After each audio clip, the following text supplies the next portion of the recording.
Hello cutie pies, welcome to Momo Stories. So ఇవాల్టి story ఏంటంటే శివుని గొంతు ఎందుకు బ్లూ కలర్లో ఉంటుందో తెలుసుకుందాం. ఒకరోజు దూర్వాస మహామునికి ఇంద్రుడి పైన కోపం వస్తుంది. ఎందుకు అంటే తానిచ్చిన ఆభరణాన్ని లెక్క చేయకుండా పాడవేస్తాడు కాబట్టి. అప్పుడు ఆ మునికి కోపం వచ్చి శపిస్తాడు కాబట్టి ఆ ఇంద్రుడు తన శక్తిని కోల్పోతాడు. అప్పుడు ఇంద్రుడుతో పాటు దేవతలందరూ కూడా వాళ్ళ శక్తిని కోల్పోతారు కాబట్టి రాక్షసులు యుద్ధానికి వస్తారు.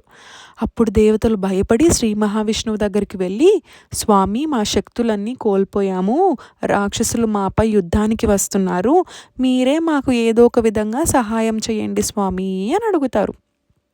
అప్పుడు శ్రీ మహావిష్ణువు, బాధపడకండి ఇంద్రదేవ, దీనికి ఒక ఉపాయం ఉన్నది. అది ఏంటి అంటే మీరు సాగరాన్ని మదనం చేస్తే అమృతం వస్తుంది, ఆ అమృతాన్ని తాగితే మీ శక్తులు మీకు తిరిగి వస్తాయి అని అంటాడు. అప్పుడు దేవతలు ఆశ్చర్యపోయి, ఇదేమి అమృతం స్వామి, ఇది ఎలా సాధ్యం, మాకు సాగరాన్ని మదనం చేయడమా, ఇది ఎలా సాధ్యం అని అడుగుతారు. అప్పుడు శ్రీ మహావిష్ణువు, మీరు ఒంటరిగా చేయలేరు కాబట్టి మీరు రాక్షసులు కలిసి ఈ సముద్రాన్ని మదనం చేయవలసి ఉంటుంది అని శ్రీ మహావిష్ణువు వాళ్ళకి ఉపాయం చెప్తాడు. అప్పుడు దేవతలందరూ కలిసి రాక్షసులతో పాటు సాగరాన్ని మదనం చేయడం ప్రారంభిస్తారు. అందులో నుంచి మెల్లిమెల్లిగా అన్ని విలువైన పదార్థాలన్నీ విడుదలవుతాయి. కామధేనువు, కల్పవృక్షవు, ధన్వంతరి, ఇలా చాలా మంచి పదార్థాలన్నీ ఆ సముద్రంలో నుండి వస్తూ ఉంటాయి. వీటితో పాటు ఇంకొక పదార్థం కూడా వస్తుంది. అదేంటి అంటే హాలాహలం, అంటే ఒక పాయిజన్ లాగా. ఆ పాయిజన్ని చాలా వేడిగా ఉంటుంది.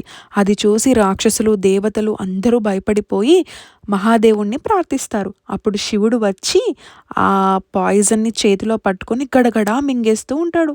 అప్పుడు పార్వతీదేవి, అంటే శివుని వాళ్ళ వైఫ్, వచ్చి స్వామి మీరు పాయిజన్ అని తెలిసి కూడా ఎందుకు తాగుతున్నారు అని చెప్పి చేతితోని ఆ పాయిజన్ని గొంతు దగ్గరే ఆపేస్తుంది, కడుపులోనికి పోనివ్వకుండా. ఆ పాయిజన్ బ్లూ కలర్లో ఉండి గొంతు దగ్గరే ఆగిపోతుంది కాబట్టి శివుని మరొక పేరు నీలకంఠుడు. అంటే నీలం అంటే బ్లూ, కంఠం అంటే థ్రోట్.